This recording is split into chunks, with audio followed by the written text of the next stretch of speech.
Olá, pessoal! Vamos direto ao ponto e mergulhar nesta análise profunda que desvenda uma crise invisível e super silenciosa. É uma situação que está literalmente fraturando a base da educação moderna e, o pior, operando bem debaixo dos nossos narizes. Mas olha só, mais importante do que apenas mapear o problema, a gente vai entender as estratégias de gestão que são absolutamente essenciais para consertar essa falha. O nosso foco hoje é olhar para a precarização do trabalho docente não como uma simples queixa de corredor, sabe? Mas como uma verdadeira falha estrutural que ameaça o próprio futuro do aprendizado.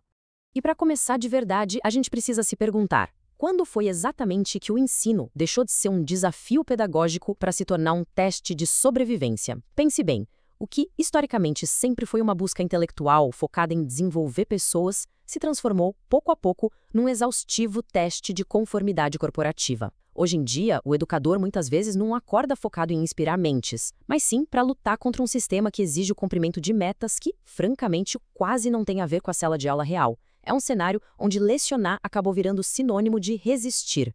Para estruturar nossa conversa, a gente vai passar por 6 pontos bem diretos. Primeiro, a nova realidade docente. Depois, a máquina da burocracia. Em seguida, as múltiplas jornadas e exaustão. O impacto na sala de aula. As estratégias de gestão humana. E, para fechar, o resgate da educação. Vamos lá? Começando então com a nossa primeira parte, a nova realidade docente e essa mudança drástica na profissão.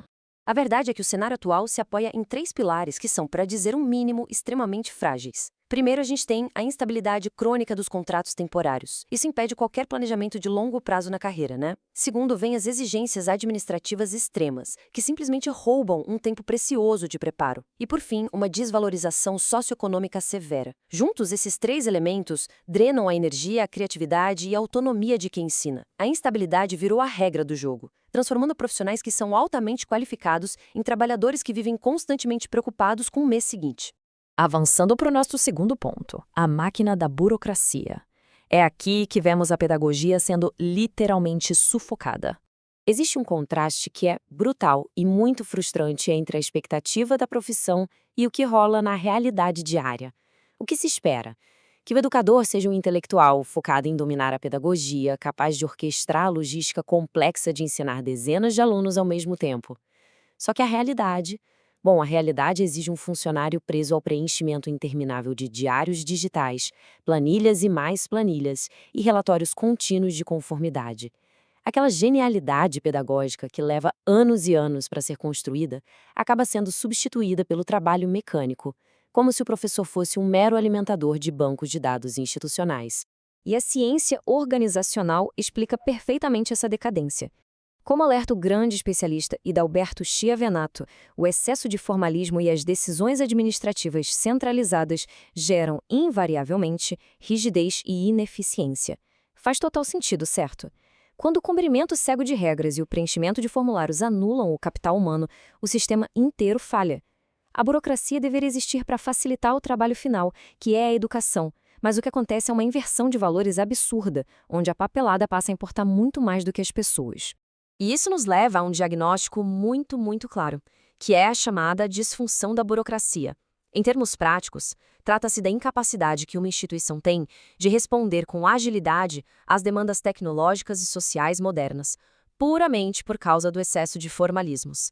Pense na lentidão absurda que acontece quando uma escola tenta adotar uma tecnologia educacional nova ou um projeto super bacana, mas não consegue simplesmente porque a aprovação passa por diversos departamentos e demora meses a fio. É uma rigidez que afasta o desenvolvimento, congela a inovação e, no fim das contas, sufoca a juventude estudantil. Agora entramos na parte 3, múltiplas jornadas e exaustão, ou como o trabalho invade a vida privada. A gente precisa falar sobre a montanha de trabalho não remunerado que opera diariamente nas sombras. O ensino ali na frente da sala de aula é só a ponta do iceberg. É o trabalho visível e validado pela sociedade. Mas, escondido sob a superfície, sustentando todo esse sistema, a gente tem o planejamento noturno minucioso, a resposta contínua a e-mails de pais em pleno fim de semana e aquela correção solitária de pilhas e pilhas de provas e redações. É um labor oculto, invisível aos olhos do grande público, mas que é absolutamente vital para manter qualquer escola operando. Esse número 3 representa uma realidade dura. Todo esse trabalho invisível cria uma dinâmica insustentável, resultando numa exaustiva jornada tripla. E é super importante destacar que esse fardo esmagador afeta desproporcionalmente as educadoras mulheres.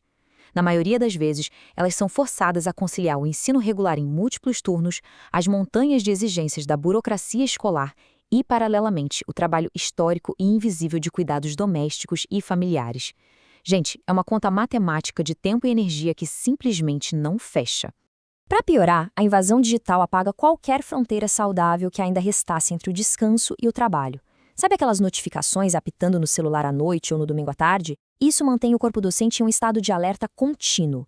E sem o distanciamento necessário para relaxar, a recuperação cognitiva da mente simplesmente não acontece. O resultado? O estresse crônico se instala definitivamente no sistema nervoso. A longo prazo, isso torna o ensino de alta performance biologicamente e psicologicamente impossível. O que nos leva à parte 4. O impacto na sala. O verdadeiro custo institucional de tudo isso. Toda essa exaustão generalizada cobra um preço institucional altíssimo, provocando um verdadeiro efeito dominó. Funciona assim: educadores esgotados fisicamente não têm energia extra para inovar. Então, eles recorrem naturalmente a aulas expositivas mais tradicionais e menos interativas. O tempo fica tão escasso que projetos interdisciplinares riquíssimos acabam sendo cancelados. Isso gera avaliações rasas, desencadeia uma queda livre no engajamento dos alunos e, inevitavelmente, pavimenta o caminho para a alta evasão escolar. Ou seja, a fadiga destrói a inovação e, aos poucos, esvazia as salas de aula. O teórico da administração, Ikujiro Nonaka, nos traz um princípio corporativo que, olha, se aplica perfeitamente à educação. Ele diz que a criação de conhecimento exige um ambiente psicologicamente seguro e colaborativo. Uma escola que é movida à pressão, ao cumprimento de metas burocráticas e reais e ao medo contínuo de demissão, destrói exatamente a matéria-prima do seu negócio, que é o aprendizado genuíno. A inteligência, a criatividade, elas só prosperam onde existe segurança para tentar, errar e colaborar abertamente. É exatamente neste ponto que a chamada espiral do conhecimento é brutalmente quebrada. Em um ambiente de trabalho saudável, o conhecimento tácito, sabe aquelas ideias ricas, experiências de vida e metodologias de ouro que não estão em nenhum manual? Pois é, elas fluem continuamente entre os professores. Mas em um ambiente precarizado, pautado pelo medo e pela pressa, o educador se isola na própria bolha só para sobreviver à rotina. A troca de ideias para, a colaboração morre e a inteligência coletiva da escola inteira é paralisada. Então, como a gente resolve isso? Vamos para a parte 5, estratégias de gestão humana e a reconstrução através da gestão. A boa notícia no meio de tudo isso é que a ciência de recursos humanos oferece um caminho muito claro e prático para esse resgate estrutural. São 4 passos essenciais. Primeiro, é preciso começar a unificar as jornadas de trabalho em uma única instituição, garantindo pertencimento e estabilidade. Segundo, devemos automatizar ativamente os sistemas para, de uma vez por todas, eliminar a produção de relatórios burocráticos redundantes. Terceiro, implementar comitês de gestão pedagógica compartilhada. E, por último, mas super crucial, estabelecer um monitoramento contínuo do bem-estar e da qualidade psicossocial de toda a equipe. Mas olha, para que essa reestruturação realmente funcione na prática, a liderança escolar precisa passar por uma profunda evolução de paradigma. Coordenadores pedagógicos devem urgentemente abandonar aquela velha postura de inspetores burocráticos focados só em punição e fiscalização. O papel central da gestão moderna deve ser o de facilitar os processos, blindar o precioso tempo de planejamento dos professores e atuar como verdadeiros protetores do bem-estar e garantidores da aprendizagem contínua dos próprios educadores. Chegando à nossa última parte, o resgate da educação. O que precisamos fazer para recuperar o futuro do ensino? Restaurar a dignidade do trabalho docente não tem nada a ver com caridade ou concessões benevolentes. É pura estratégia de sobrevivência do setor educacional.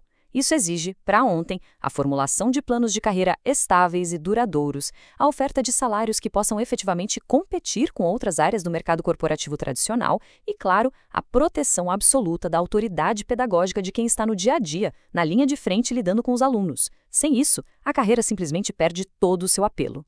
O ponto principal aqui é o seguinte: A excelência técnica das futuras gerações depende, irrevogavelmente, de uma única fundação inegociável, que é o investimento sério na saúde física e mental dos educadores.